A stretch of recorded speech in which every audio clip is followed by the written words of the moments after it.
Bonjour, bonsoir, peuple de Dieu. Moi, c'est votre frère Augustin Grasse. Je suis là pour parler de la part du Seigneur, comme nous l'avons fait sur notre chaîne YouTube. Nous sommes en train de parler de la part du Seigneur. Nous sommes en train de propager l'évangile. En tant que disciples de Jésus-Christ, nous avons la mission de parler de Jésus partout.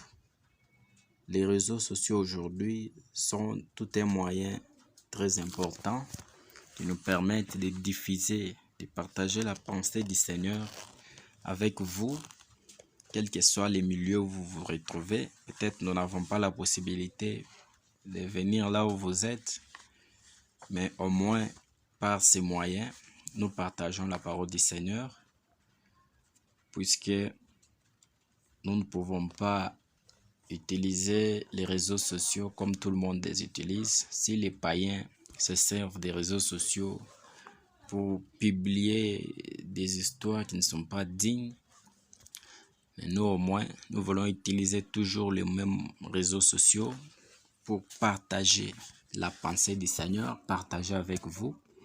C'est très important. Toi, un enfant de Dieu, chaque fois que tu te connectes sur YouTube, cherche vraiment les choses essentielles. Ne cherche pas à suivre des choses qui ne t'édifient pas. Suivre les films de personnes sans habit. Suivre des choses qui te suivent davantage, qui ne te sanctifient pas. Alors, abonne-toi à notre chaîne et active aussi la cloche de notification, de sorte que chaque fois que nous publions un nouvel enseignement, que vous puissiez être notifié, que vous soyez au courant pour suivre la pensée du Seigneur. Alors aujourd'hui, je vais partager avec vous sur un sujet très important, très important, qui a créé la confusion aujourd'hui dans les religions, dans les églises. Il y en a qui croient à ce qu'eux ont compris, et il y en a qui croient aussi selon ce qu'ils pensent des Écritures, et ça crée la confusion, ça divise les gens. Le sujet dont je vais parler aujourd'hui, c'est toute une question que nous posons à la Bible. Est-ce que la Trinité existe? La Trinité est-elle vraie ou fausse?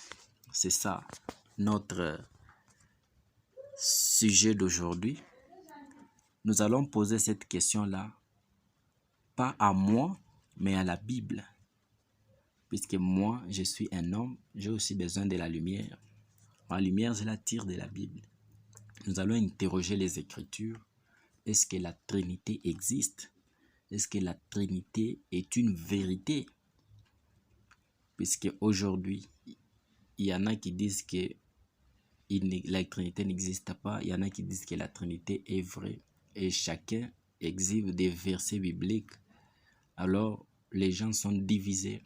Il y a les chrétiens qui croient qu'il y a le Père, le Fils et le Saint-Esprit. Et il y en a qui disent que le Père et le Fils et le Saint-Esprit, c'est juste une personne. Alors, ça crée la confusion dans les pensées des gens. Alors, suivez-nous très attentivement. Cette question, c'est la Bible qui va nous répondre avec des versets à l'appui. Nous prenons notre texte dans Matthieu 28.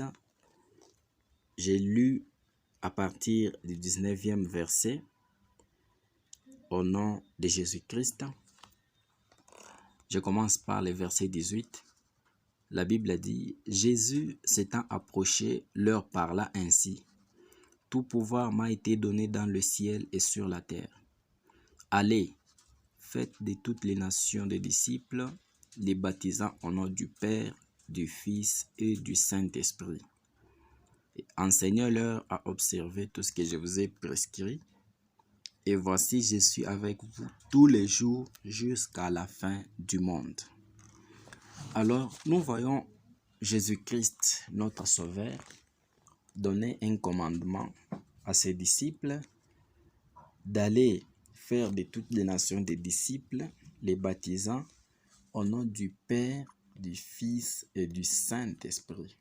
Ok? Il nous parle du Père, il nous parle du Fils, il nous parle du Saint-Esprit. Alors, nous allons avancer pour voir ce que le Seigneur veut nous dire. Qui est le Père, qui est le Fils, qui est le Saint-Esprit. Hein? Soyez toujours branchés. Nous prenons directement notre deuxième texte avant d'aller plus loin. Nous voulons d'abord placer les bases, les fondements et qui vont nous permettre d'avancer plus vite. Je suis dans le livre de Luc, chapitre 24. Je commence à partir du 46e au 47e verset. La Bible dit: et il leur dit. Je commence 44, voilà. Puis il leur dit: c'est là ce que je vous disais lorsque j'étais encore avec vous, qu'il fallait que s'accomplisse tout ce qui est écrit de moi dans la loi de Moïse, dans les prophètes et dans les psaumes. Non, ça c'est le verset 44. Je pars à 46, 45, voilà. Alors, il leur ouvrit l'esprit afin qu'ils comprissent les Écritures. Voilà, là c'est verset 45. C'est bien lui-même que j'ai cherché. 45. Alors Jésus leur ouvrit l'esprit afin qu'ils comprissent les Écritures. D'abord, toi, enfant de Dieu, la toute première des choses que tu as besoin pour comprendre les Écritures, c'est que Jésus puisse t'ouvrir l'esprit. Puisque la Bible a dit: autant les cieux sont élevés au-dessus de la terre, autant sont mes pensées au-dessus de vos pensées. C'est que là où nos pensées s'arrêtent, c'est là que les pensées de Dieu commencent. Alors, tu ne peux pas réfléchir sur les pensées pour sonder quelqu'un dont le raisonnement est au-delà de ton raisonnement à toi, un homme. Alors, nous avons besoin que le Seigneur nous ouvre l'esprit pour comprendre les Écritures. Puisque les Écritures sont des codes, ont des messages codés. Raison pour laquelle Jésus parlait en parabole, il cachait les messages. Alors, il faut qu'il puisse t'ouvrir l'esprit.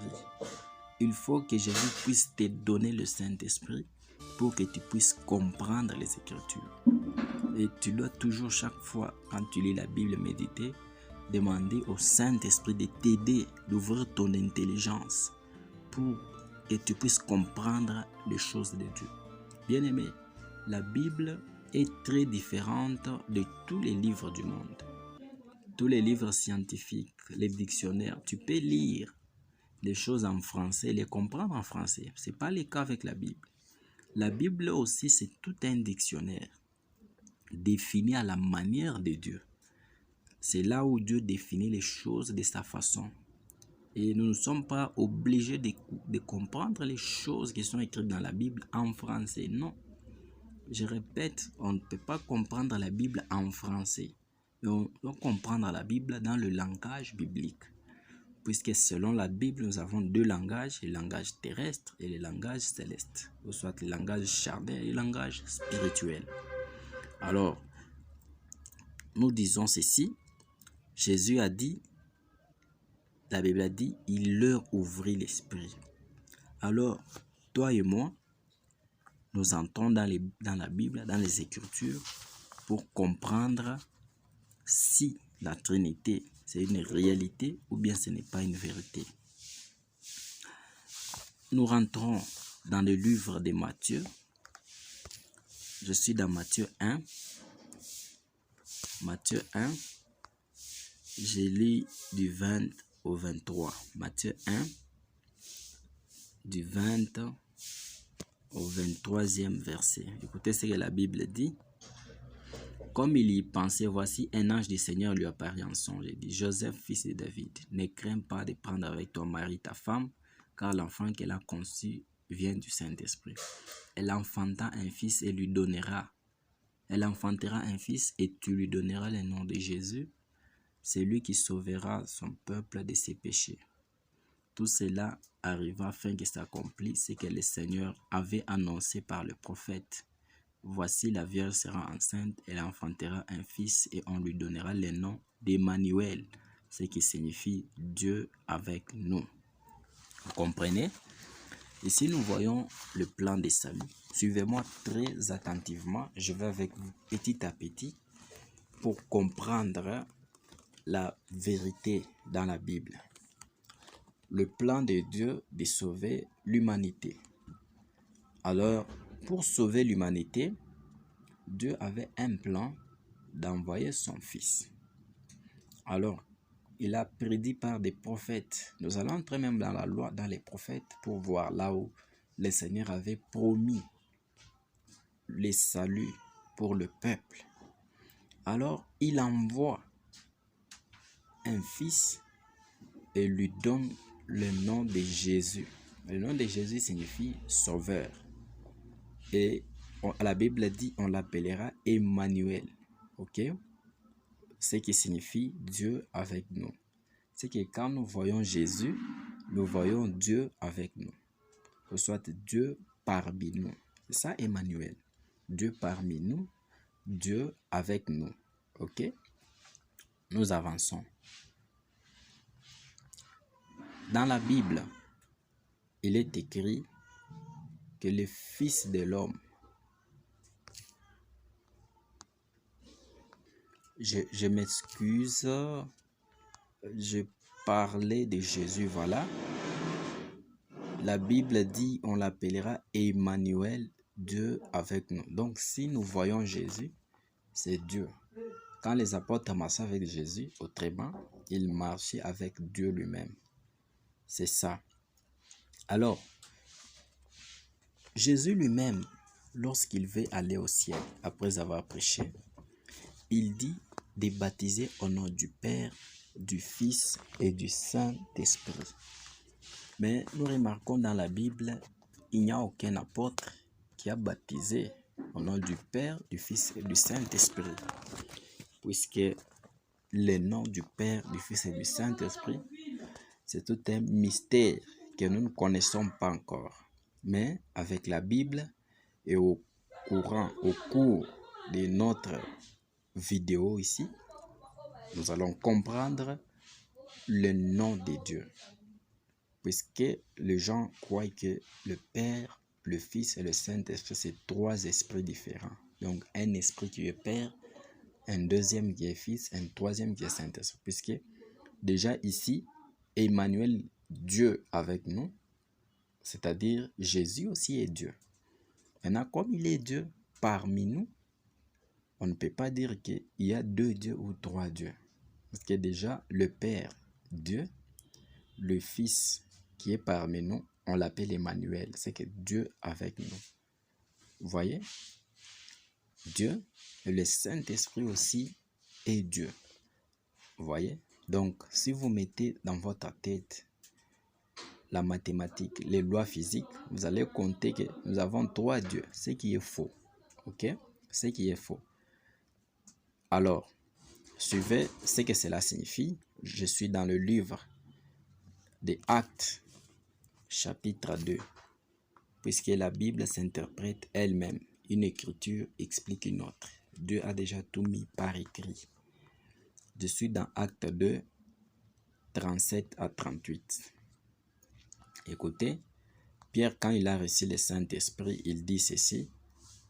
Après avoir entendu ces discours, ils eurent le cœur vivement touché et ils dirent à Pierre et aux apôtres, « Hommes frères, que ferons-nous » Pierre leur dit, « Repentez-vous et que chacun de vous soit baptisé au nom de Jésus-Christ pour le pardon de vos péchés et vous recevrez les dons du Saint-Esprit. » Déjà, toi et moi, nous savons que la Bible ne se contredit pas, ne se contredit jamais. Souvenez-vous, je crois dans le livre de Jérémie 1,7, si je ne me trompe pas, Dieu pose la question au prophète, qu'est-ce que tu vois? Le prophète lui répond, le Seigneur lui dit après que je veille sur ma parole. Donc Dieu veille sur sa parole. La Bible, c'est un livre qui a été écrit par plusieurs auteurs, plusieurs prophètes. C'était des lettres, chacun a écrit et le tout a été rassemblé. Autrement, la Bible est écrite sous la dictée du Saint-Esprit. Moïse nous a parlé dans Genèse, les histoires qui s'est passées au commencement, mais lui, Moïse, n'était pas au commencement. Il parle comment Dieu a ordonné que la lumière soit, la lumière fit. Il nous explique ce que Adam a fait. Or, si vous regardez l'écart des temps entre l'époque d'Adam et de Moïse, c'est des années et des années. Mais Moïse qui apparaît après, d'ailleurs plus tard après même Abraham, il vient, il commence à nous écrire, il nous explique comment Satan et toutes les paroles que le serpent avait parlé avec la femme dans le jardin. Moïse lui nous explique comment il a su ça. C'est pour vous dire que 1 Timothée 3, je crois 2 Timothée 3,16. Si je ne me trompe pas, entre 1 Timothée 3,16 ou 2 Timothée 3,16, la Bible dit toute écriture est inspirée. Ok? Donc, toutes les écritures sont inspirées, elles sont vraies. Dieu veille sur sa parole. On ne peut pas accepter certaines écritures et rejeter les autres. Alors, Moïse nous a parlé de ce qui s'est passé au jardin d'Éden. Cependant, il n'a jamais été au jardin d'Éden. C'était juste une parenthèse. Comprenez? Alors, écoutez, Pierre, après avoir reçu le Saint-Esprit, il dit que chacun de vous soit baptisé au nom de Jésus-Christ. Nous voyons que nous nous retrouvons maintenant dans la confusion. Or, dans Matthieu 28, Jésus a dit, baptisez-les au nom du Père, du Fils et du Saint-Esprit. Mais Pierre, lui, quand il vient, il dit, baptisez-les au nom de Jésus-Christ. Maintenant, nous allons suivre qui? Ok?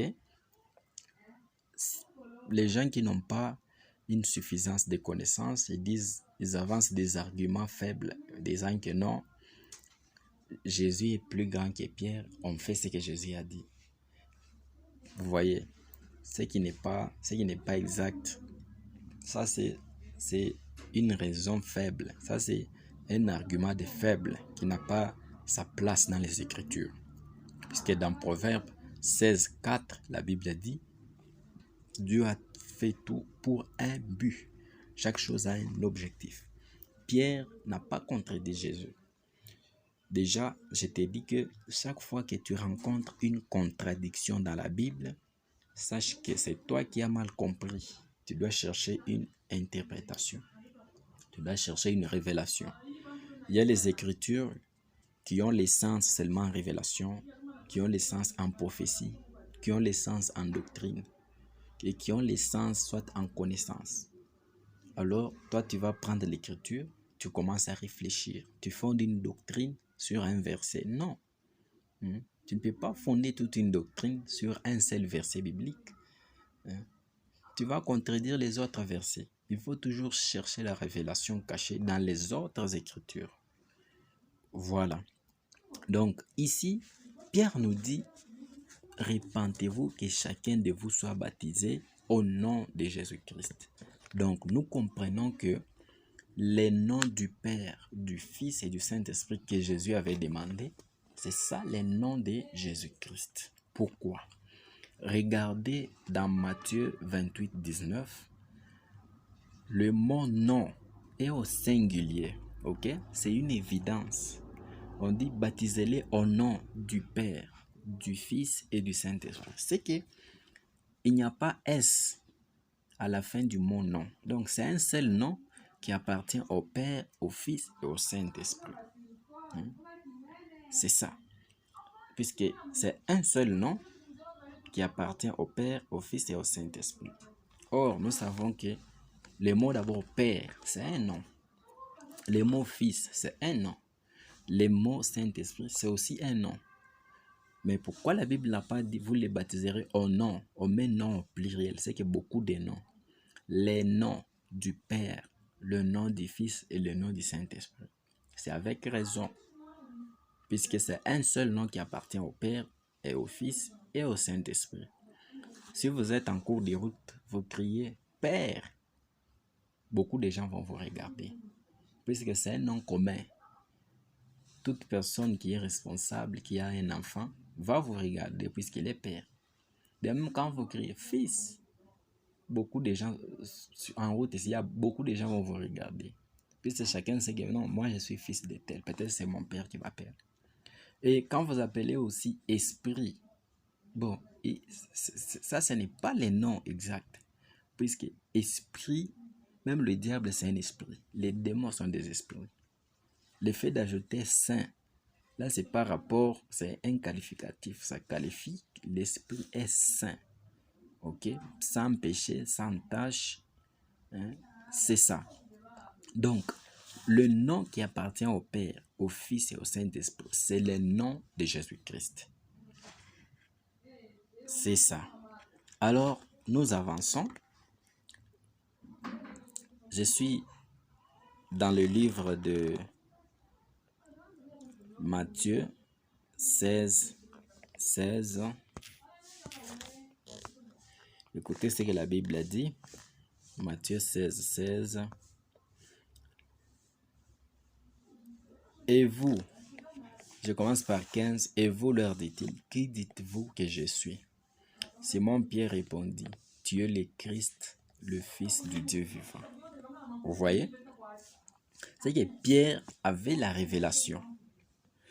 Jésus n'a pas nié d'être, puisque les autres ont répondu, non, tu es Jean-Baptiste, les autres disent, tu es Élie, tu es Jérémie, ou l'un des prophètes. Jésus n'a pas nié, puisqu'il est le véritable Jean-Baptiste, le véritable Jérémie, le véritable Élie. Il est le véritable de tous les prophètes. Il n'a pas nié. Maintenant, il dit, pour vous, qui pensez-vous que je suis? Pierre dit, non, tu es le Christ, le Fils de Dieu. Vous voyez? Pierre avait la révélation. Souvenez-vous, le nom de Pierre n'était pas Pierre, c'était Simon. Jésus a changé son nom de Simon en Pierre, puisque le mot Pierre, selon la Bible, signifie la révélation. Hein? Pierre, c'est la révélation. Même quand Jésus dit, dans le verset 17, si Jésus reprenant la parole lui dit, tu es heureux, Simon, fils de Jonas, car ce ne sont pas la chair et les sang qui t'ont révélé cela, mais c'est mon Père qui est dans les cieux qui t'a révélé. Vous voyez? C'est le Père qui avait révélé à Pierre, qui avait donné la révélation. C'est que le même Père, le même Pierre, le Père lui a donné la révélation. Quand il est venu habiter dans lui, dans la Pentecôte, il lui a donné la révélation. Que le nom du Père, du Fils et du Saint-Esprit, c'est le nom de Jésus-Christ. Le nom qui est une évidence qui appartient au Père, au Fils et au Saint-Esprit. Maintenant, au verset 18, la Bible dit, « Et moi je t'ai dit que tu es Pierre, et que sur cette pierre je bâtirai mon église, et que les portes du séjour des morts ne prévaudront point contre elle. » Ici, Jésus devient prophète. Il prophétise, puisqu'il parle de la chose qu'il devrait faire dans le futur. Tu es Pierre, et sur cette pierre, je bâtirai. Ok? Il prophétise. Puisque prophétiser, c'est prédire. Je bâtirai mon église. Alors, écoutez le langage de Jésus. Tu es Pierre, sur cette pierre. La pierre dont Jésus parle ici, ce n'est pas l'apôtre Pierre. Écoutez-moi très bien. Jésus n'a jamais bâti son église sur un homme, sur un apôtre. Non, c'est faux. Ici, nous entrons en révélation puisque Jésus est devenu prophète. La pierre sur laquelle Jésus bâtit son église, c'est lui-même d'abord Jésus. Puisque lui, c'est la pierre angulaire. C'est lui la véritable pierre qui a été rejetée par les bâtisseurs et qui est devenue la principale de l'angle. C'est lui la pierre qui est le fondement solide sur laquelle l'église est bâtie. L'église n'est pas bâtie sur un homme. Souvenez-vous, dans la parabole de deux maisons, la maison construite sur la terre et la maison construite sur la pierre. Qu'est-ce que la Bible dit? L'homme prudent qui a construit sa maison sur les rocs. Les rocs, c'est une pierre dure, une grosse pierre dure. La Bible a dit, même malgré que les torrents, les pluies, ça s'est frappé contre la maison, elle ne s'est pas renversée. Vous voyez? Mais l'homme qui n'est pas prudent, quand il a bâti sa maison sur la terre, qu'est-ce qui s'est passé? Quand les torrents, ce sont les eaux. Vous voyez, quand il y a la pluie, il y a des précipitations, beaucoup d'eau là qui se frappent contre la maison. Et la maison s'est écroulée. C'est toute une prophétie. Il y a les gens qui pensent qu'il y a des paraboles ici. Ce sont des choses que Jésus parlait aussi pour parler. Non, ce sont des messages très importants qui nous concernent, qui parlent de la pensée cachée de Dieu. Cette parabole a deux dimensions. La première dimension, ça parle de Dieu, puisque Dieu a eu à construire deux maisons. La première maison, il l'a construite dans le jardin d'Éden, puisque l'homme est le temple. La Bible dit, nous sommes les temples du Saint-Esprit, nous sommes les temples de Dieu. En d'autres termes, nous sommes la maison de Dieu. Donc, comme je suis ici, je suis toute une maison de Dieu. Ok? Souvenez-vous, je vous ai dit qu'il y a le langage terrestre et le langage céleste. Langage terrestre ou le langage spirituel. Dans le langage terrestre, si je parle d'une maison, je vois par exemple les 4 murs, la construction humaine, là où l'homme entre et dort. Mais dans le langage spirituel, quand je parle de la maison, ce n'est pas forcément les 4 murs. D'après Dieu, quand je lui parle de la maison, il voit l'homme. Puisque c'est ça la maison pour Dieu. Dieu n'habite pas dans des choses faites de mes dons, mais il habite là où les choses que lui-même a construites. Dieu a construit sa première maison dans le jardin d'Éden sur la terre. Il a pris Adam. Adam, c'est la poussière, c'est le sable. Il a construit sa maison. Il a composé l'homme. Il a construit l'homme qui est sa maison sur la terre avec la matière qui est comme la terre, une matière qui n'est pas durable. Raison pour laquelle, quand les torrents est venu, quand il y a eu la pluie, quand il y a les inondations, la maison de Dieu a été détruite dans le jardin d'Éden. Quand je parle du torrent, de la pluie, je vois le diable.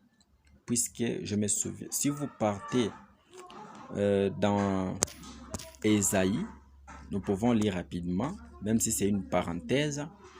Je suis dans Ésaïe 59, Ésaïe 59, verset 19. Écoutez ce que la Bible dit. On craindra le nom de l'Éternel depuis l'Occident et sa gloire depuis le soleil levant. Quand l'ennemi viendra comme un fleuve, l'Esprit de l'Éternel le mettra en fuite. Donc, la Bible compare le diable au fleuve, vous voyez? Donc, même dans l'Apocalypse, vous verrez, quand le diable poursuit la femme, il lance un fleuve. Donc, le diable se transforme. Il peut venir comme serpent, il peut venir comme dragon, il peut venir comme un fleuve. Le torrent dont la Bible parle, c'est le diable. Et la Bible dit, quand il viendra comme un fleuve, l'Esprit de Dieu le mettra en fuite. Et ça, c'est une prophétie. Peut-être plus tard, on pourra expliquer. Alors, toujours dans notre parenthèse, quand le torrent est venu, Adam n'a pas pu résister, puisque son fondement était sur la terre. C'est comme ça que la maison a été écroulée. Ok? Maintenant, écoutez. Dans la deuxième maison, quand Dieu décide de construire sa maison, dans la nouvelle alliance, Dieu maintenant ne construit pas la maison sur la terre. Il construit maintenant la maison sur la pierre. Il pose un fondement. Puisque celui qui construit, la Bible dit dans la parabole, celui qui a construit la maison sur la pierre, malgré la tempête, malgré tout, la maison est restée intacte. Pourquoi? Puisque les fondements est solide. Ok? C'est ça maintenant Dieu dans la nouvelle alliance. Il a construit l'église sur Jésus-Christ qui est la pierre. Vous voyez? Qui est la pierre, qui est le rocher. Ok? La Bible dit dans le livre des Corinthiens, les rochers spirituels qui suivaient les enfants d'Israël. C'est Jésus-Christ. Et Dieu a construit sa maison sur les rochers. Et quand il a construit sur les rochers, c'est que même le diable, même les démons, même s'ils se mobilisent, ne vont jamais détruire la maison de Dieu. Puisque l'Église est la maison de Dieu. Toi et moi, nous formons la maison de Dieu. Et dans le livre de Pierre, quelque part, la Bible dit que nous sommes des pierres vivantes. Ok? Donc, ce n'est plus comme Adam qui était la terre. Et la Bible, nous sommes des nouvelles créatures. C'est que Dieu a recréé, pas maintenant avec la matière comme la terre, mais avec la pierre. Puisque la pierre, elle est naturelle. Ok? La pierre est naturelle. Souvenez-vous, les constructeurs de la tour de Babel, ils ont utilisé la brique à la place de la pierre. La brique, c'est une fabrication humaine. Ils prennent de ça, ils mélangent à l'eau, ils font la brique, ils chauffent ça. Mais la pierre, on l'exploite telle qu'elle est. Elle est naturelle, telle qu'elle est. C'était une parenthèse. Alors nous disons, Pierre nous a donné la révélation. Il a révélé que les noms du Père, du Fils et du Saint-Esprit que Jésus avait cachés, c'est Jésus-Christ. C'est ça le nom de Dieu. Alléluia. Alors, nous avançons. Je pars maintenant dans le livre de Jean. Écoutez ce qui va se passer là-bas. Suivez-nous attentivement. Je suis dans le livre de Jean, chapitre 17. Non pas chapitre 17. Un instant, je m'excuse. Je cherche un verset qui parle de Jésus. Je m'excuse, je suis à la recherche, c'est très important. Là où Jésus parlait de... C'est pas Jean 17, non. C'est pas Jean 17. Je suis dans le livre de... Voilà, je viens de retrouver l'écriture. Merci. Je suis dans le livre de Luc, chapitre 7, 20, à partir du 20e verset. Bien-aimés, suivez-moi attentivement. Arrivé auprès de Jésus. Là, c'est Jean-Baptiste qui avait envoyé ses disciples auprès de Jésus. Je peux prendre... Ok. Écoutez, verset 18 de Luc 7. Jean fit informer de toutes ces choses par ses disciples. Il en appela 2 et les envoya vers Jésus, pour dire, es-tu celui qui doit venir ou devons-nous en attendre un autre?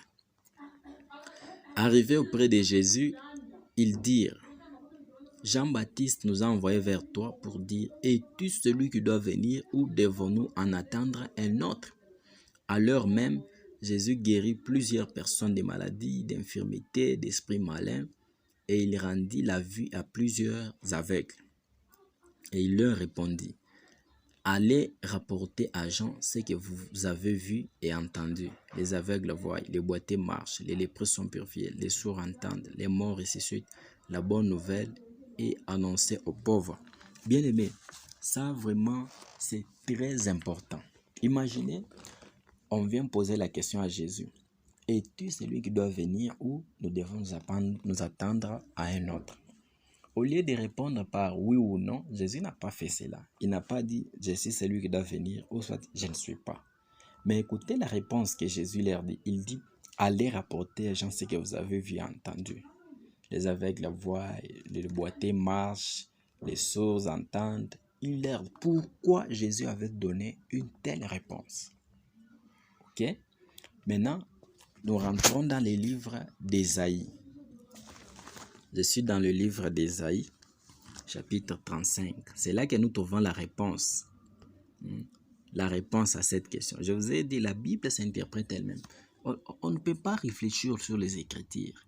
Tu ne peux pas réfléchir pour sonder la pensée de Dieu avec tes propres pensées. Non, il faut toujours interroger les Écritures. Tu vas trouver l'explication toujours dans les Écritures.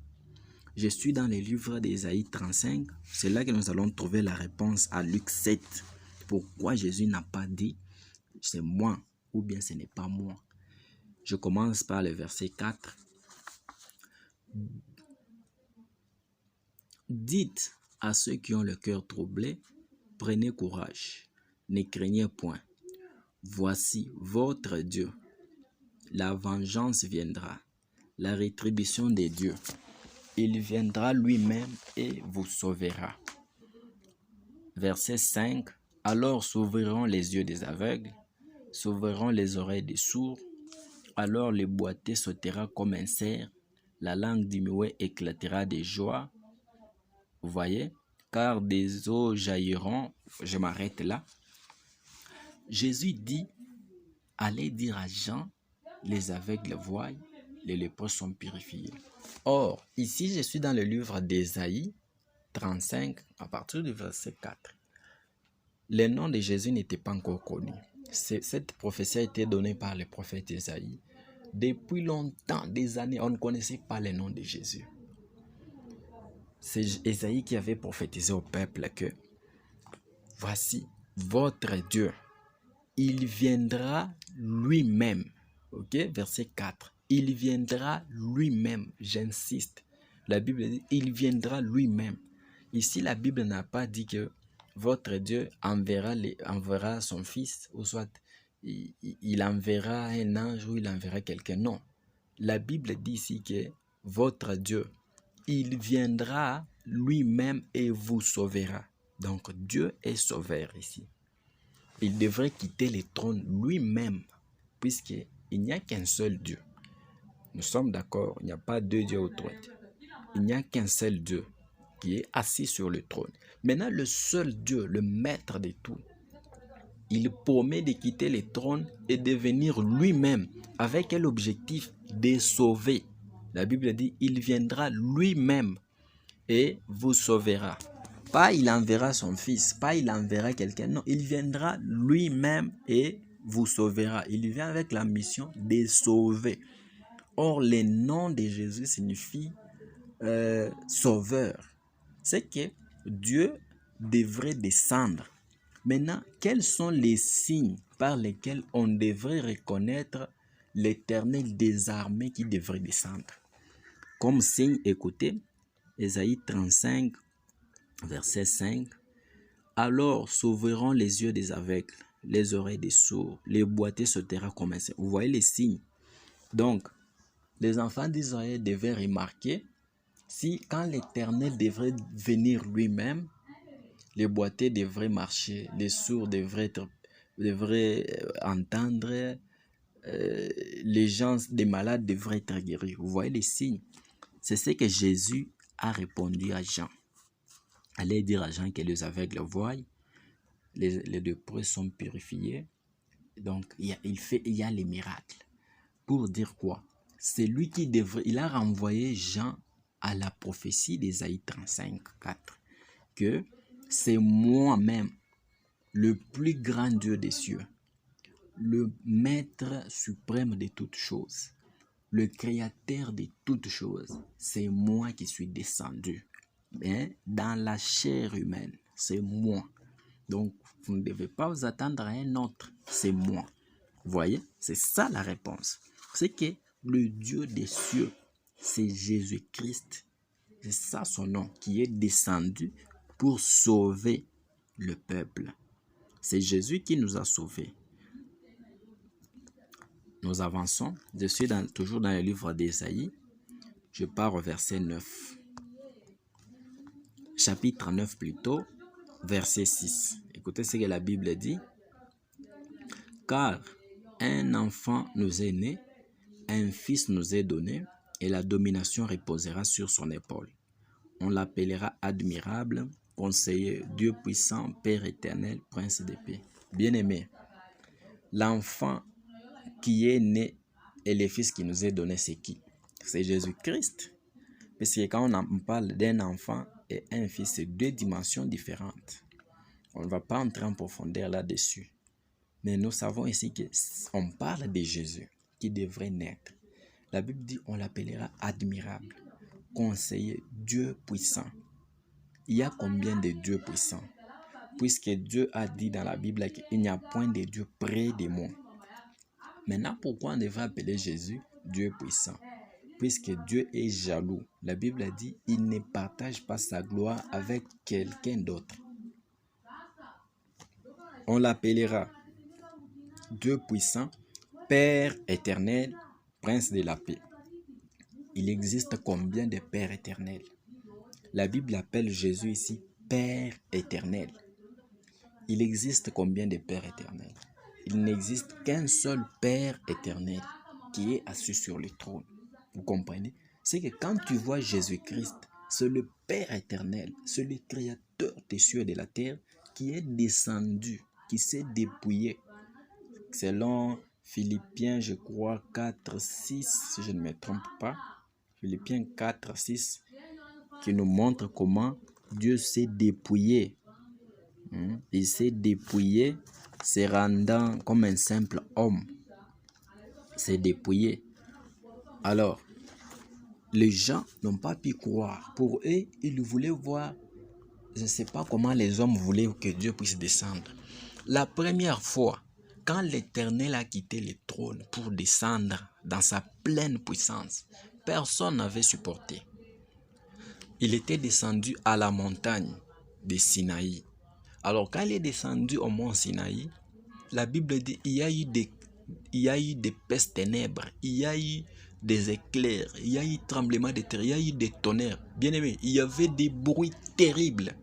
Donc, personne n'a pu supporter. Les enfants d'Israël ont fui, ils ont commencé à fermer les oreilles. Bien aimé, les foudres, les tonnerres que nous voyons chaque jour ici, ça c'est rien. La Bible dit qu'il y a eu des choses qui ne s'étaient jamais passées depuis la création. Puisque l'Éternel lui-même, il était descendu sur la montagne. Les gens ont tremblé. Il y a eu des éclairs. Il y a eu une puissance illimitée. Les gens ont fui. Puisqu'ils voulaient voir Dieu, maintenant ils ont fui. Ils ont fermé. Ils ont dit à Moïse, dis à ton Dieu qu'il ne nous parle pas. Puisque quand Dieu prononçait la parole, c'était des éclairs. Personne ne pouvait écouter ce que Dieu dit. Dieu répondait en haute voix. Mais personne ne pouvait entendre ce que Dieu parlait. C'était des tonnerres. L'homme ne peut pas comprendre la voix de Dieu d'abord. Des tonnerres, des choses terribles, des tremblements de terre, des choses terribles que l'homme n'a pas la capacité de supporter.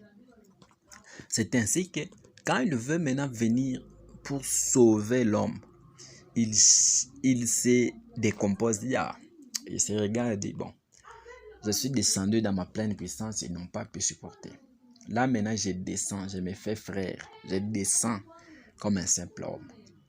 Il vient maintenant comme Jésus. Vous commencez à négliger, vous frappez, vous ne le croyez pas. Non, Jésus-Christ c'est le Père éternel, le Dieu tout-puissant lui-même qui est descendu pour sauver. C'est le Père éternel qui était descendu au mont Sinaï là, c'est lui-même. Maintenant, ici, il s'est dépouillé, comme la Bible dit dans Philippiens 4, 6 ou 6, 4, si je ne me trompe pas. Mais je crois Philippiens 4, 6. Le Seigneur s'est dépouillé, se rendant comme un simple homme. Il est descendu et les gens ne l'ont pas cru. Vous voyez? Alors, nous avançons dans une autre dimension. Je suis dans Ephésiens 4. Ephésiens 4, je lis à partir du 4e verset jusqu'à 6. La Bible dit ceci, il y a un seul corps et un seul esprit, comme aussi vous avez été appelés à une seule espérance par votre vocation. Vous comprenez, la Bible parle d'un seul esprit. Verset 5, il y a un seul Seigneur, une seule foi, un seul baptême. C'est que la Bible reconnaît que nous avons un seul esprit, un seul Seigneur. C'est que le seul esprit là, c'est lui-même le seul Seigneur. Ok? Maintenant écoutez le verset 6 qui nous intéresse beaucoup. Un seul Dieu est Père de tous, qui est au-dessus de tous et parmi tous et en tous. Il y a un mystère ici, bien-aimé. Suivez-moi très attentivement ici. La Bible a dit un seul Dieu est Père de tous, qui est au-dessus de tous et parmi tous et en tous. Alors, écoutez l'explication. Le seul Dieu qui est Père de tous, au-dessus de tous, c'est pendant les temps de la loi. Et si ce n'est pas d'abord par rapport à la puissance, on sait par rapport à la puissance, il est au-dessus de tout, donc il est au-dessus de tout. Maintenant ici, par rapport à la prophétie, au-dessus de tout ici, c'est pendant les temps de la loi, quand Dieu était éloigné de tous. L'homme était très loin de la face de Dieu. Dieu était très loin de l'homme.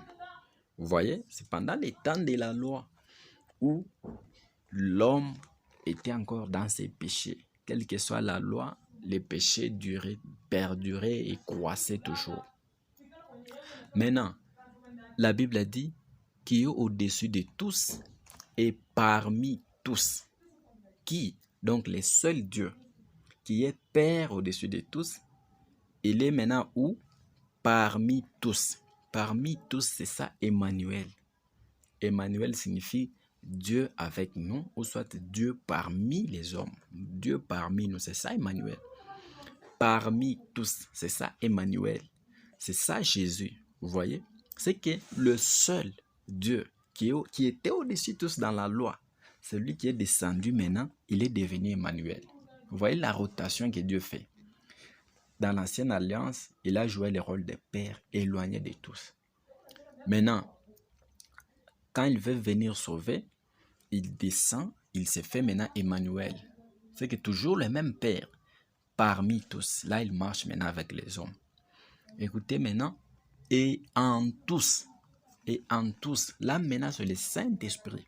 C'est que le même Père qui était à l'époque de la loi éloigné des hommes, il est descendu maintenant comme Jésus parmi tous. Maintenant, il est reparti au ciel. Il est revenu maintenant en tous comme étant Saint-Esprit. Vous voyez les mouvements prophétiques que Dieu fait dans les intervalles des temps. La rotation. Toi, tu vas penser que c'est trois esprits, un qui est Père, un qui est Fils et un autre qui est Saint-Esprit. C'est faux. Il n'y a pas trois esprits. Au verset 4, la Bible dit, il y a un seul esprit. Donc, le seul esprit là, dans des intervalles de temps, il joue des rôles différents. Il joue le rôle de Père dans la loi, être éloigné de tous. Il joue le rôle d'Emmanuel, c'est qu'il descend pour sauver l'homme, il devient parmi les hommes. Il repart au ciel. Il revient maintenant comme Saint-Esprit, puisqu'il n'y a qu'un seul esprit, et le seul esprit, il est saint. Donc, Saint-Esprit, c'est toujours Dieu lui-même, puisque Dieu est esprit, Dieu est saint. Dire Saint-Esprit, c'est toujours Dieu lui-même. Amen, amen. Donc, le seul Père qui était au-dessus de tous, il vient parmi les hommes et il vient maintenant dans tous les hommes. C'est ça, le Saint-Esprit. Donc, le Saint-Esprit, c'est Dieu lui-même. Il y a les gens qui disent que le Saint-Esprit, c'est la puissance. Bon, je n'en disconviens pas. Mais le Saint-Esprit n'est pas seulement la puissance. Le Saint-Esprit, c'est toute une personne. C'est Dieu lui-même. Allez dans le livre d'Actes des Apôtres, verset 2. Quand le Saint-Esprit est descendu. D'abord, quand Jésus promettait la descente du Saint-Esprit, vous recevrez une puissance. Et quand il dit, quand le consolateur sera venu, il vous enseignera, il vous rappellera et il vous enseignera.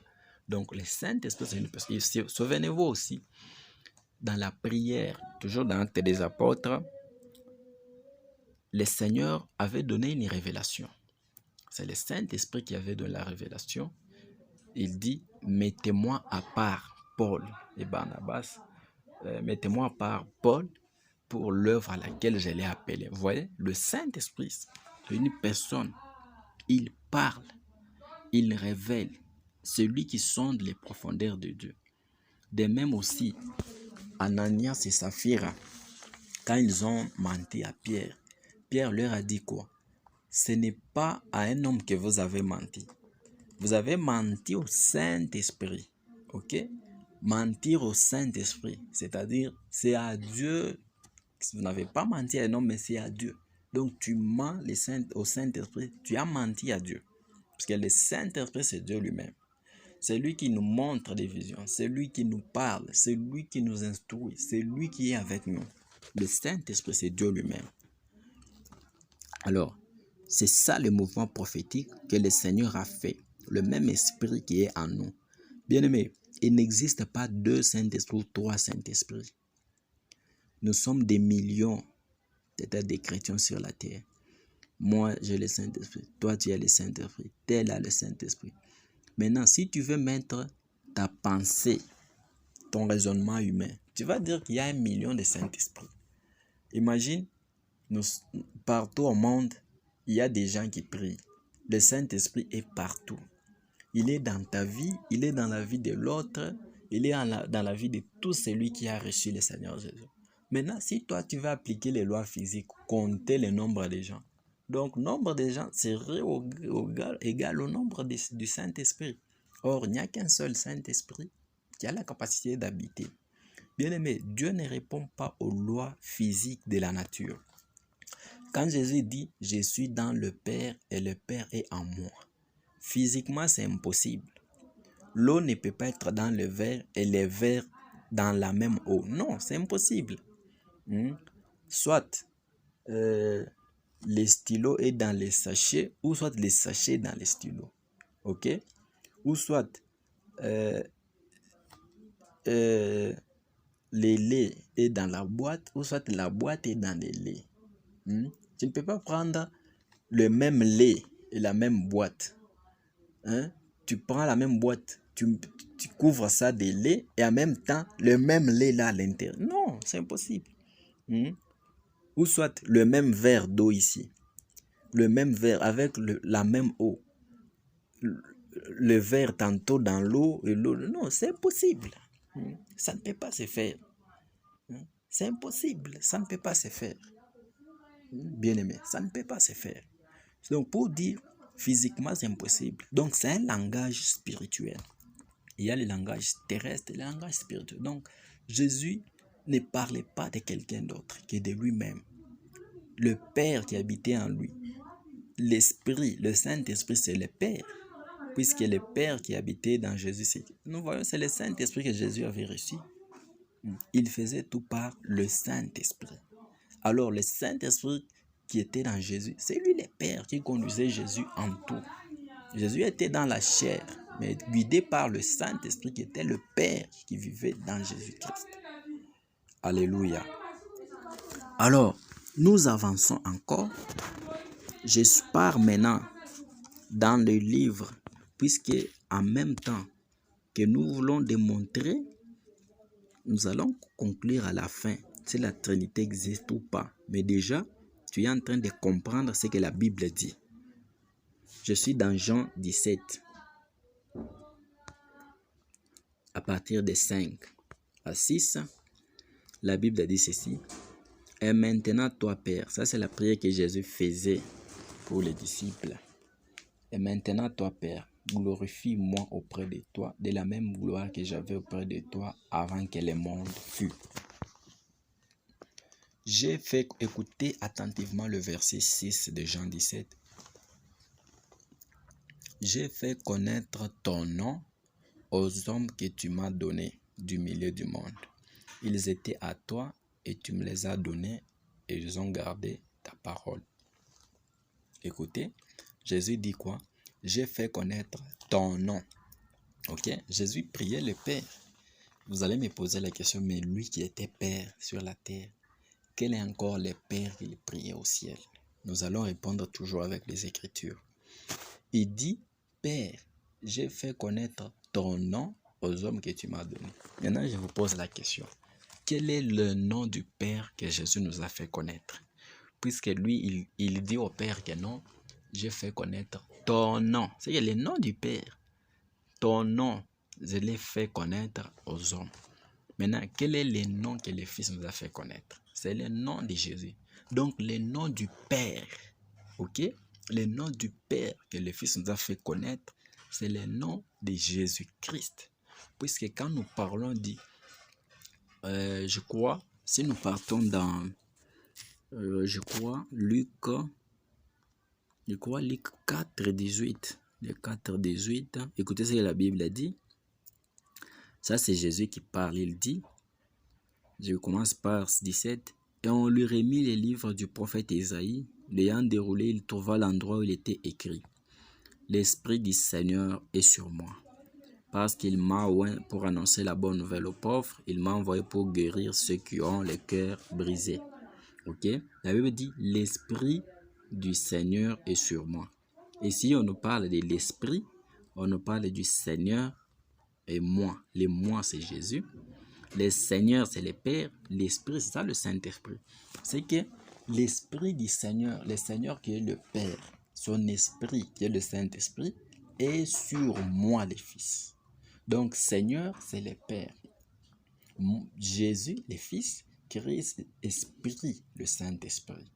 C'est-à-dire, quand nous parlons de Seigneur Jésus-Christ, Seigneur, c'est le Père, Jésus, c'est le Fils, Christ, c'est l'onction, ok?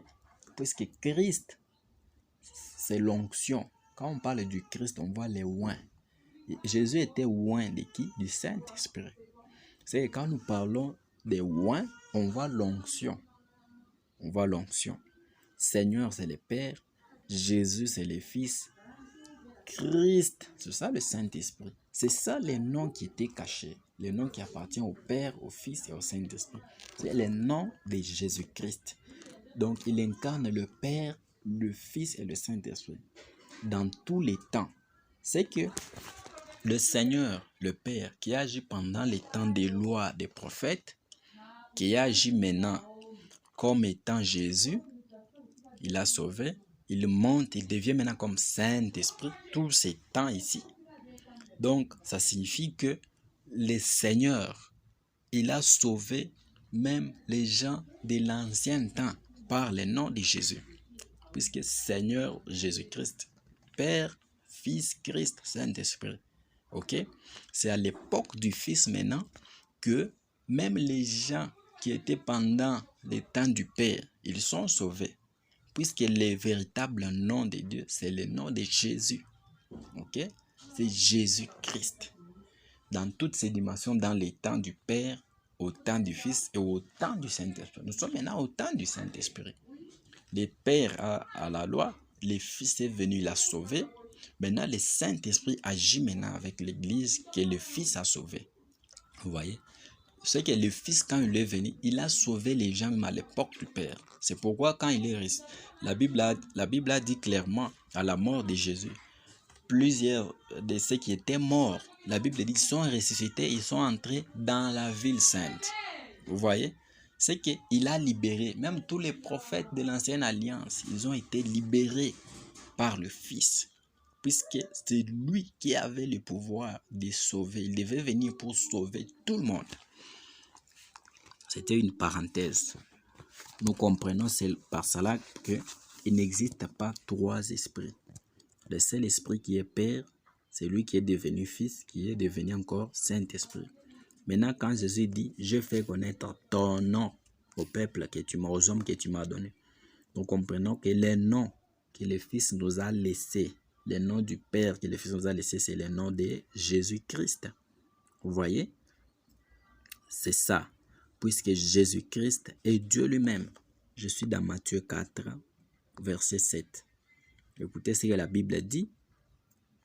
Jésus lui dit, il est aussi écrit, tu ne tenteras point le Seigneur ton Dieu. Vous comprenez? Donc ici, le diable est allé tenter Jésus.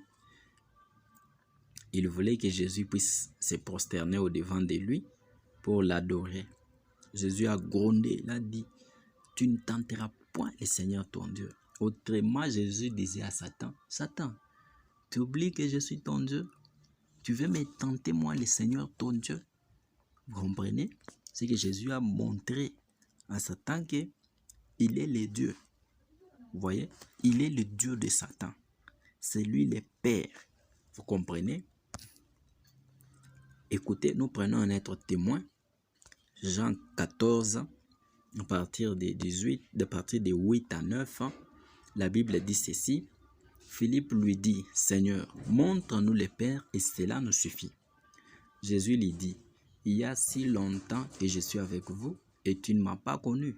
Philippe, celui qui m'a vu a vu le Père. Comment dis-tu, montre-nous le Père? Ne crois-tu pas que je suis dans le Père et que le Père est en moi? Les paroles que je vous ai dites, je ne vous les ai pas dites de moi-même, et le Père qui demeure en moi, c'est lui qui fait les œuvres. Vous comprenez? Ce qui m'intéresse beaucoup plus, c'est ici. Il dit, montre-nous le Père et cela nous suffit. Jésus dit, ah, Philippe, il y a si longtemps que je suis avec vous. Vous comprenez? Donc, c'est moi le Père. C'est lui qui me voit, il voit le Père. C'est moi le Père, mais je suis venu dans la forme humaine. Donc, comme tu me vois, c'est moi le Père. Tu m'as déjà vu. Puisque la Bible dit, le Fils est l'image du Dieu invisible.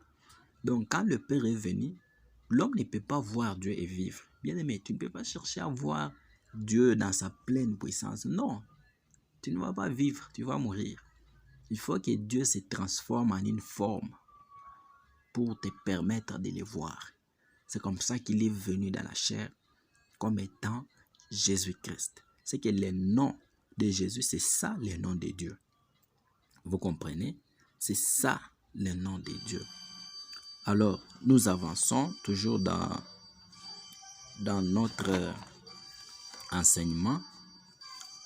Je pars, puisqu'il y a beaucoup de gens qui se posent des questions, de savoir, mais lui qui était Dieu, quel est alors le Père qu'il était en train de prier? Notre Père qui est aux cieux, tout ça. Cependant que lui-même s'est dit être Père, il est sur la terre. Pourquoi il priait le Père? C'est une question très importante. Déjà, vous avez vu que Jésus est Dieu. Jésus, c'est Dieu lui-même qui était descendu. Puisque au ciel, il n'existe pas 3 trônes, dont un du Père, un de Jésus, un du Saint. C'est faux. Il existe un seul trône qui est au ciel, et c'est une seule personne qui est assise sur le trône là. Et la seule personne là, c'est Jésus-Christ, qui est notre Dieu, qui est assis sur le trône. Donc, si tu penses qu'il y a Jésus qui a un trône à droite et le Père qui a un trône au milieu, maintenant le trône du Saint-Esprit se trouve où? Le trône du Saint-Esprit se trouve où? À gauche ou bien? Vous voyez, ça, ce sont les raisonnements humains. La Trinité n'existe pas. Dieu s'autosuffit lui-même.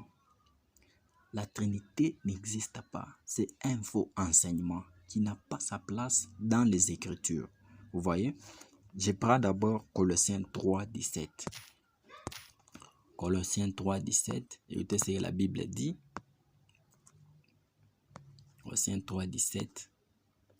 Et quoi que vous fassiez, en parole ou en œuvre, faites tout au nom du Seigneur Jésus, en rendant par lui des actions de grâce à Dieu le Père. Et quoi que vous fassiez, en parole ou en œuvre, faites tout au nom du Seigneur Jésus. Bien-aimés, c'est comme ça que nous revenons. Quand Jésus a dit baptisez au nom du Père, du Fils et du Saint-Esprit, c'est qu'on doit savoir quel est le nom là du Père, du Fils et du Saint-Esprit. C'est le nom de Jésus qui appartient au Père, au Fils et au Saint-Esprit. Maintenant, on nous dit tout ce que nous faisons, que nous le fassions au nom du Seigneur Jésus, puisque c'est ça le nom de notre Dieu. Le nom qui est au-dessus de tous les noms. Le nom qui est au-dessus du nom éternel, du nom Dieu. Satan aussi s'appelle Dieu. Mais le nom qui est au-dessus de tous les noms, c'est le nom de Jésus. C'est ça Dieu. Le nom de Dieu. Hein, bien-aimé. Donc, si tu baptises quelqu'un au nom du Père, du Fils et du Saint-Esprit, c'est un non-événement. Ce n'est pas un baptême. Quand Jésus a dit baptisez-les au nom du Père, du Fils et du Saint-Esprit, quand le Saint-Esprit est venu, il a rappelé et il a expliqué que le nom du Père, du Fils et du Saint-Esprit, c'est le nom de Jésus-Christ. Raison pour laquelle les apôtres et Pierre et les apôtres Paul, ils ont baptisé, ils ont tout fait par le nom de Jésus. Puisque la Bible dit, quoi que vous fassiez, en parole ou en œuvre. Donc nous prêchons par le nom de Jésus. Nous chassons les démons par le nom de Jésus. Nous guérissons les malades par le nom de Jésus. Hein? Tu ne vas pas chasser les démons au nom du Père, du Fils et du Saint-Esprit. Non. Non, bien-aimé. Tu ne vas pas chasser les démons au nom du Père, du Fils et du Saint-Esprit. Tu vas chasser les démons au nom de Jésus. Oh, il n'existe pas deux noms. C'est un seul nom qui est au-dessus de tous les noms. Vous voyez? Même les baptêmes, puisque les baptêmes, c'est une œuvre. La Bible dit, quoi que vous fassiez en parole ou en œuvre, les baptêmes, c'est toute une œuvre. C'est toute une pratique. On te plonge dans l'eau. Maintenant, on ne doit pas te plonger dans l'eau selon un modèle là humain. Non. La Bible ordonne ici que tout ce que nous faisons en œuvre, c'est que même les baptêmes doivent se faire dans le nom de Jésus-Christ. Souvenez-vous que Paul n'a pas appris la parole de Dieu par les apôtres. Paul lui a appris la parole de Dieu par la révélation de Jésus lui-même. C'est pourquoi il avait des choses qu'il pouvait expliquer, mais les autres apôtres, même l'apôtre Pierre l'a dit, Paul explique des choses difficiles qu'on ne peut pas entendre facilement. C'est lui qui était monté au 3e ciel, qui a reçu des révélations de la part du Seigneur, et il est venu confirmer la même chose. Faites tout au nom de Jésus. Pierre aussi de son côté dit, baptisez-vous au nom de, faites-vous baptiser au nom de Jésus-Christ. Donc quand tu baptises quelqu'un au nom du Père, du Fils et du Saint, c'est un non-événement, tu n'as rien fait. Et toi qui as reçu un baptême pareil, cherche le vrai baptême. On doit te baptiser au nom de Jésus-Christ. Ok? Écoutez ce que la Bible dit. Vous allez comprendre quand je reviens aussi sur le nom baptême, puisque ça engage la confusion avec beaucoup de gens. Je crois que c'est dans le livre de Luc, que le Seigneur m'aide à retrouver ça plus vite. C'est là où Jésus a dit, j'essaie d'abord Luc 24, je prends 24, je pars un peu à 44. Qu'est-ce que la Bible dit?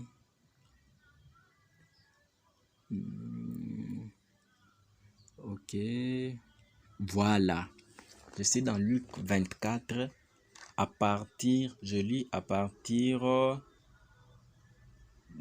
46 à 47. La Bible a dit, il leur dit, ainsi il est écrit que le Christ souffrirait et qu'il ressusciterait des morts le 3e jour. Écoutez maintenant le verset 47. Et que la repentance et le pardon des péchés seraient prêchés en son nom. Vous voyez? À toutes les nations, à commencer par Jérusalem. La repentance et le pardon des péchés seraient prêchés en son nom. La Bible ne dit pas ici que c'est le même Jésus qui parle. Il n'a pas dit ici que la repentance et le pardon des péchés seraient prêchés au nom du Père, du Fils et du Saint-Esprit. Non. Jésus a dit, la repentance et le pardon des péchés seraient prêchés en son nom. Son nom à lui, le nom de Jésus. On prêche dans son nom. La repentance ici, quand nous prenons le baptême d'eau, c'est un baptême de repentance. On prêche et on baptise dans son nom. Le nom de qui? De Jésus-Christ. C'est ça le nom. Vous comprenez? Donc, il faut toujours chercher l'explication d'une écriture dans les Écritures. Tu ne peux pas fonder une doctrine par un verset. Non, tu vas contredire. C'est pourquoi aujourd'hui, il y a beaucoup de gens qui disent que la Bible se contredit. Non, c'est faux. C'est faux. La Bible ne se contredit jamais. Jamais et jamais. Ça, c'est se moquer de Dieu. Puisque Dieu ne peut pas se contredire. Ça c'est la faiblesse, c'est la faillite. Maintenant, les gens qui disent, lui qui est Père, comment maintenant, quel est encore le Père qu'il priait au ciel? Ok? Je suis dans le livre de Exode 34. Exode 34. Je vous donne quelques lignes, vous allez comprendre. Je lis du 4e au 7e verset. La Bible dit, Moïse tailla 2 tables de pierre comme les premiers, et s'éleva de bon matin, monta sur la montagne de Sinaï, selon l'ordre que l'Éternel lui avait donné. Et il prit dans sa main les 2 tables de pierre. Maintenant, écoutez le verset 5. La Bible dit, l'Éternel descendit dans une nuée, s'éteint là auprès de lui, et proclama le nom de l'Éternel. Verset 6. Et l'Éternel passa devant lui et s'écria, vous comprenez, le plus grand Dieu, l'Éternel lui-même, qui passa devant lui, Moïse, et s'écria. C'est l'Éternel qui s'écria. L'Éternel, l'Éternel, Dieu miséricordieux et compatissant, lent à la colère, riche en bonté et en fidélité, qui conserve son amour jusqu'à mi-génération, qui pardonne. Vous voyez, qu'est-ce que nous voulons dire ici? Nous voulons dire que l'Éternel adore l'Éternel. Dieu a quitté le trône, il est descendu sur le mont Sinaï. Maintenant, je vous pose la question. Quand Dieu est descendu sur le mont Sinaï, qui était resté sur le trône? Le trône était-il resté vide ou bien? Qui dirigeait le ciel quand Dieu était descendu sur la terre à la montagne? Puisque Michael pouvait se dire, comme Dieu est descendu, je pars, je monte, je m'assois sur le trône. Il pouvait faire un coup d'état à Dieu, dire non, je monte sur le trône, je m'assois, je prends le pouvoir. Ok? Mais regardez, ce n'est pas la première fois que Dieu descend. Même à l'époque d'Abraham, l'Éternel était descendu avec 2 anges. Quand il voulait détruire Sodome, il est allé chez Abraham. Abraham a préparé à manger, le Seigneur a mangé. Et après, le Seigneur est rentré au ciel. Maintenant, tout ce temps que l'Éternel a attendu qu'Abraham prépare, qu'on puisse tuer l'animal, préparer, venir lui donner à manger, qui dirigeait le ciel? Qui était sur le trône? Vous voulez dire que le trône était vide? Non, le trône n'était pas vide. C'est là que nous disons ceci. Notre Dieu, c'est un Dieu omniprésent. Ok? Omniprésent. C'est qu'il est partout en même temps. C'est que même quand il était descendu sur la montagne et parlait avec Moïse, il est en même temps assis sur le trône, dans le ciel. Le trône n'est pas vide. Ok? C'est que le Seigneur, il est assis sur le trône, il est aussi sur la montagne en train de parler avec Moïse. C'est ça aussi. Nous avons un seul Saint-Esprit, mais il est en moi, il est en toi, il est dans plusieurs chrétiens. Vous voyez? Par exemple, le dimanche, il y a culte dans des milliers d'églises au monde. Le même Saint-Esprit qui est en Afrique, il est en même temps en Europe, dans les chrétiens, dans beaucoup de gens, il habite. Donc, Dieu ne répond pas à la loi naturelle. Il est assis sur le trône, il parle avec Moïse. De même aussi, écoutez maintenant, l'Éternel adore l'Éternel, puisque nous avons vu l'Éternel ici en train d'adorer l'Éternel, de s'adorer lui-même. Il dit, Éternel, Éternel, Dieu miséricordieux et compatissant, lent à la colère, riche en bonté, en fidélité, qui conserve la... Vous voyez, c'est toute une adoration que l'Éternel qui était descendu sur la montagne s'adressait à l'Éternel lui-même qui était sur le trône. C'est une personne, bien aimée, physiquement c'est impossible, mais Dieu a la capacité. Dieu est esprit, il n'est pas limité comme nous les hommes. Moi, je ne peux pas être en même temps ici chez moi, en même temps à l'église, en même temps au travail, c'est impossible. Mais lui, un seul esprit, il est capable d'être assis sur le trône, d'être assis dans ma vie, d'être assis dans ta vie, d'être assis dans la vie des autres.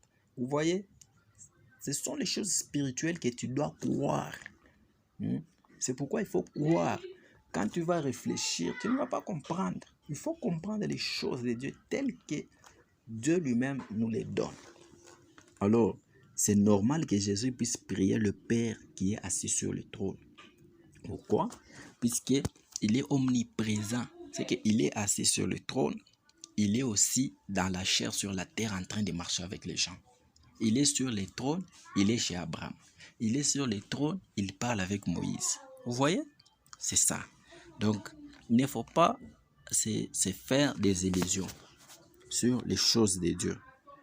Dans l'ancienne alliance, le Seigneur est descendu aussi sous forme de l'ange de l'Éternel à plusieurs reprises. Et le ciel n'était pas vide. Vous voyez? Le ciel n'était pas vide. Donc, il était assis là-bas et il était encore en mission sur la terre comme il est omniscient et omniprésent et omnipotent. C'est que omniprésent, il est partout. C'est qu'il est assis sur le trône, il est aussi sur la terre. Il est assis sur le trône, il est aussi dans Jésus sur la terre. Il est assis sur le trône, il est aussi dans ma vie. Vous voyez les mouvements que le Seigneur fait. Maintenant, écoutez maintenant. Pour les gens qui ont encore des doutes, qui ne connaissent pas, qui ne veulent pas croire que le nom de Jésus, c'est ça le nom de Dieu. Je suis dans Exode 3. Puisqu'à l'époque de la loi, le Seigneur n'a pas donné sa révélation de qui il est. Ouais. Écoutez, je suis dans Exode 3 à partir du 13e au 14e verset. Moïse dit à Dieu, « J'irai donc vers les enfants d'Israël et je leur dirai, le Dieu de vos pères m'envoie vers vous, mais s'ils me demandent quel est son nom, que leur répondrai-je? Dieu dit à Moïse, je suis celui qui suis. Et il ajouta, c'est ainsi que tu répondras aux enfants d'Israël. C'est lui qui s'appelle Je suis m'a envoyé vers vous. Donc, le nom de Jésus était caché. Le Dieu, l'éternel lui-même, puisque éternel veut dire c'est la personne qui ne meurt pas, qui vit éternellement ou immortel. Vous voyez, c'est un titre. Bien aimé, nous aussi, quand on va régner éternellement avec Dieu, nous serons aussi des éternels. Vous voyez, nous serons aussi éternels. Nous aurons la vie éternelle. Donc, nous serons aussi des éternels. Des petits éternels. Maintenant, l'éternel, notre Dieu, il a caché son nom. Moïse lui dit, si on me demande quel est son nom, mais depuis tout ce temps ici, Moïse parlait avec qui? L'éternel, le Dieu d'Abraham, le Dieu d'Isaac et de Jacob. Mais qu'est-ce que la Bible dit? L'éternel, je m'excuse, ici, quand l'éternel est venu, puisque c'est le nom de l'éternel qui était connu, ok? Maintenant, le Dieu d'Abraham, le Dieu d'Isaac, le Dieu de Jacob, c'est l'éternel. Maintenant, Moïse pose la question. Si on me demande, que dirais-je? Il dit non. Dire que je suis m'a envoyé. Bien aimé, est-ce que je suis, c'est le nom d'une personne? Non. Je suis, ce n'est pas le nom d'une personne. Ici, Dieu a caché son nom, puisqu'il ne voulait pas sauver les enfants d'Israël spirituellement du vrai salut. Ok? Ça, c'était faire libérer les gens de la captivité physique. Mais il y avait une captivité spirituelle que le véritable pharaon, qui est le diable, avait retenu l'homme, avait retenu les hommes. Vous voyez, c'est un mystère aussi, puisque l'Égypte représente le monde. Pharaon qui est comme le diable. Peut-être plus tard, on pourra en parler. Donc, vous voyez ici que le Seigneur a caché son nom. Il n'a pas manifesté le salut. Puisque même aujourd'hui, Israël n'est pas encore sauvé. Israël va attendre la troisième venue. Quand Jésus reviendra maintenant pour combattre pour Israël. Là, ce sera après l'enlèvement. Maintenant, écoutez. Le Seigneur a caché son nom. Il dit, dis-leur que Jésus m'a envoyé. Le Dieu de vos pères. Ouais. Si tu me dis, tu es le Dieu de mon père. Mais ça, ce n'est pas ton nom. Donc, tu es juste quelqu'un qui a marché avec mon père. Maintenant, quel est ton nom? Le Seigneur a caché, dit non, je suis, m'a envoyé vers vous. C'est maintenant que dans la nouvelle alliance, le Seigneur a précipité l'ange. Il a dit, va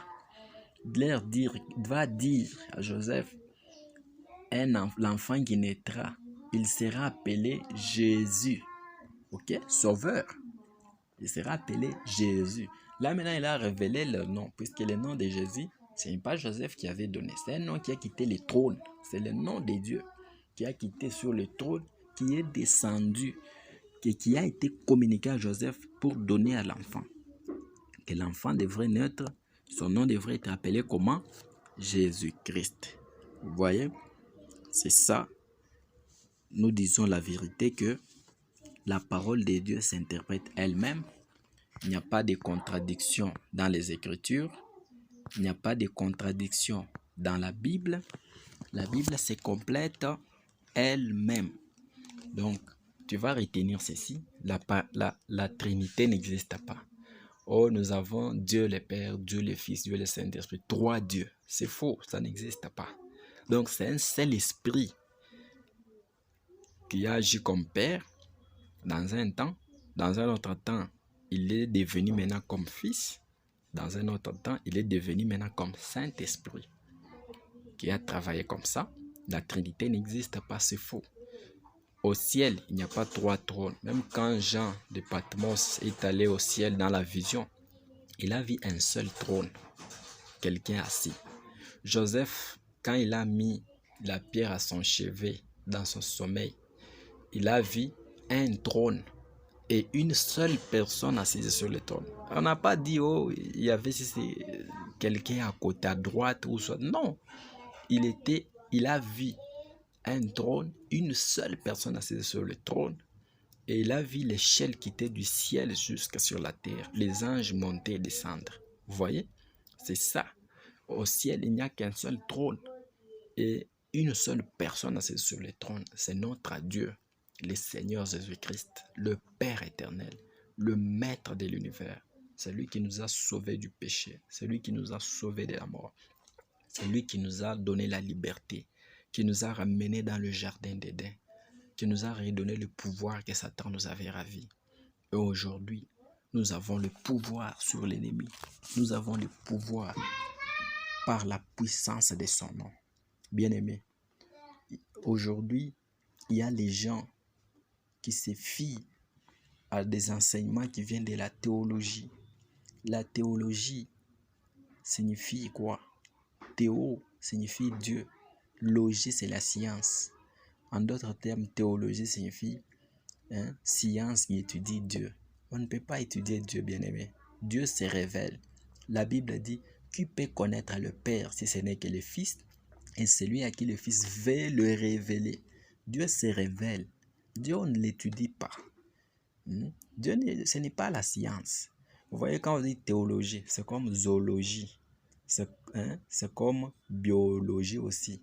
C'est comme technologie, la science qui étudie la technique. C'est comme quand vous dites biologie. Bio, étude. Bio, c'est la vie. Logie, étude. Donc, l'étude de la vie. C'est comme quand vous dites aussi zoologie. Zo qui signifie animal. Logie, science. Donc, science qui étudie. Vous voyez que on ne peut pas étudier Dieu. Alors, Dieu se révèle. Il faut sonder les Écritures pour sortir la pensée cachée de Dieu. C'est ça au moins, bien-aimé, ce que nous avons préparé pour vous. Le Seigneur nous aidera, vous aidera aussi à développer davantage, à comprendre que Jésus-Christ, c'est notre Dieu. Il n'y a point d'autre. Nous devons espérer en Jésus. La Bible a dit, rachetez les temps, car les jours sont mauvais. Bien-aimés, marchons dans la sanctification. Il n'y a plus beaucoup de temps. Nous sommes déjà à la dernière heure. Le Seigneur revient bientôt. Sanctifions nos cœurs. Craignons ce Jésus qui est mort à cause de nos péchés, qui nous a rachetés. Nous pécheurs que nous sommes, il a sacrifié sa vie pour nous sauver. Bien-aimés, les désirs de la chair ne t'amèneront nulle part. Tu ne peux pas être enfant de Dieu. Tu entres dans des boîtes de nuit, dans des bars. Tu es marié, tu suis les femmes d'autrui. Tu n'es pas stable. Non, bien-aimé, confie-toi en ce Jésus. Il est tout pour toi. Il est tout pour nous. En dehors de Jésus, il n'y a pas de salut. En dehors de Jésus, il n'y a point de vie. Il est le chemin. Il n'existe pas deux chemins. Tout chemin peut mener à Rome, mais tout chemin ne mène pas au ciel. Au ciel, il n'existe qu'un seul chemin. C'est Jésus-Christ, qui est le chemin, la vérité et la vie. C'est Jésus qui est le seul chemin qui amène au ciel. Bien-aimés, nous sommes déjà au temps de la fin. Arrête. Que sert-il à un homme de gagner tout, d'être milliardaire, mais tu n'as pas Jésus dans ta vie? Tu n'es rien. Où vas-tu passer ton éternité? Craignons Dieu, bien-aimés. Marchons dans la sainteté. Arrêtons les mensonges. Le père du mensonge, c'est le diable. Comment tu es enfant de Dieu, mais menteur en même temps? Jésus a dit, tu ne peux pas servir deux maîtres. Tu ne peux pas servir Mammon, qui est le Dieu de l'argent, et tu ne peux pas servir Dieu en même temps. Non.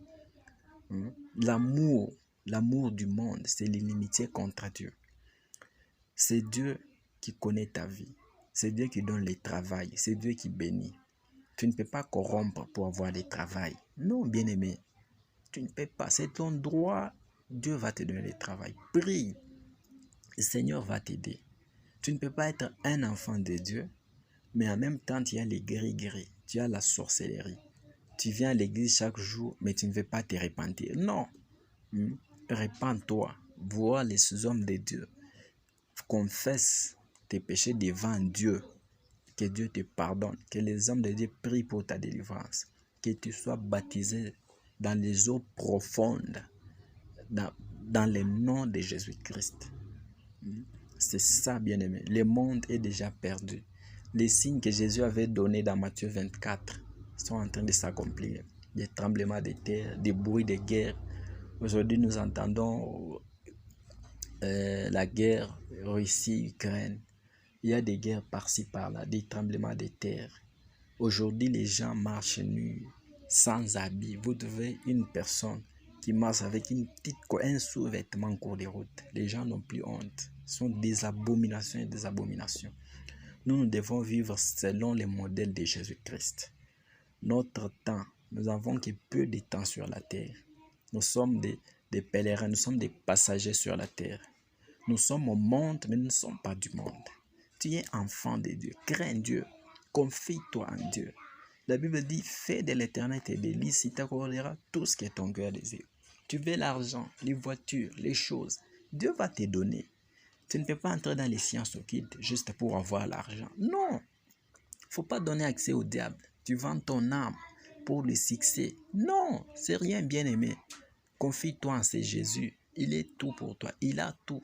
L'or et l'argent lui appartiennent. Bien-aimé, il ne faut pas suivre les mouvements des hommes. Si tu veux être différent de tout le monde, ne fais pas ce que tout le monde fait. Sois un homme à part. Sois un homme à part. Sois une femme à part. Sois une femme soumise. Si tu te rends compte que tu as des mauvaises compagnies, des mauvais amis, des mauvaises amies, bien-aimé, éloigne-toi de ces gens-là. C'est ce que la Bible dit. Il faut s'éloigner de ces gens-là. Cherche Dieu dans la prière. Médite sur la parole. Tu es enfant de Dieu, tu ne médites jamais sur la parole. Tu es enfant de Dieu, tu mens comme si c'était quoi? Non, tu ne peux pas être un chrétien menteur. Tu ne peux pas faire les deux à la fois. Le mensonge est du diable. Dieu n'aime pas les mensonges. Le Saint-Esprit n'accepte jamais les mensonges. C'est ça au moins le peu que nous avons préparé pour vous. Merci, que le Seigneur vous bénisse. N'oubliez pas de vous abonner à notre chaîne pour activer aussi des notifications chaque fois que nous publions un nouvel enseignement, une nouvelle exhortation, que vous puissiez recevoir la notification, que vous puissiez suivre l'exhortation qui va vous fortifier, vous redonner la foi. Nous ne sommes pas, Dieu ne nous a pas sauvés pour les choses physiques, pour l'argent, non. Il nous a sauvés pour la vie éternelle. Les autres, ce sont les accessoires. L'argent, les voitures, les mariages, ça suit après. Dieu nous a pas sauvés sur ça. Comme vous trouvez aujourd'hui les enseignements dans des églises, seulement la bénédiction. Dieu va te donner. Tu auras des voitures, tu auras tout. Chaque fois, on ne prêche que sur la bénédiction, sur l'argent. Bien-aimé, Dieu ne nous a pas sauvés pour l'argent. Il n'a pas versé son sang pour l'argent, pour les choses du monde. Non, pour les biens durables au ciel, là où nous devons vivre éternellement. C'est pour cela que le Seigneur nous a sauvés. Nous devons nous donner à son œuvre. Donne-toi à Dieu. Prends soin de son œuvre. Lui aussi, il va prendre soin de ta vie. Il va pourvoir à tes besoins. C'est ça. Alors, craignons Dieu. Marchons dans la sanctification. Prêchons aux gens la parole de Dieu, la crainte de Dieu. Les païens sont très riches, sont millionnaires, milliardaires, ils ne connaissent même pas Jésus. Alors, si Jésus nous avait sauvés pour les choses physiques, vous ne voyez pas que nous souffrons, nous les chrétiens? Alors, craignons Dieu, marchons dans la sanctification, recherchons la paix avec tous, soyons conduits par le Saint-Esprit. Tu ne peux pas être poussé par le Saint-Esprit, tu continues à fumer la cigarette. Ça, tu détruis les temples de Dieu. Or, celui qui détruit les temples de Dieu, Dieu va les détruire. C'est ce que la Bible dit. Raison pour laquelle Dieu a préparé l'enfer pour détruire les diables et tous les gens qui vont les suivre. Satan a détruit la maison de Dieu. Il a détruit les temples de Dieu dans le jardin d'Éden, qui était l'homme. Il a détruit l'homme, la maison de Dieu. Dieu va les détruire. Et tout celui qui ne va pas croire en Jésus, Dieu va détruire. Nous sommes déjà à la fin des temps. Soyons toujours connectés au Seigneur. Je vous remercie. Que le Seigneur Dieu vous bénisse, qu'il vous donne la capacité de comprendre ces choses au nom puissant de Jésus. Amen, amen, amen.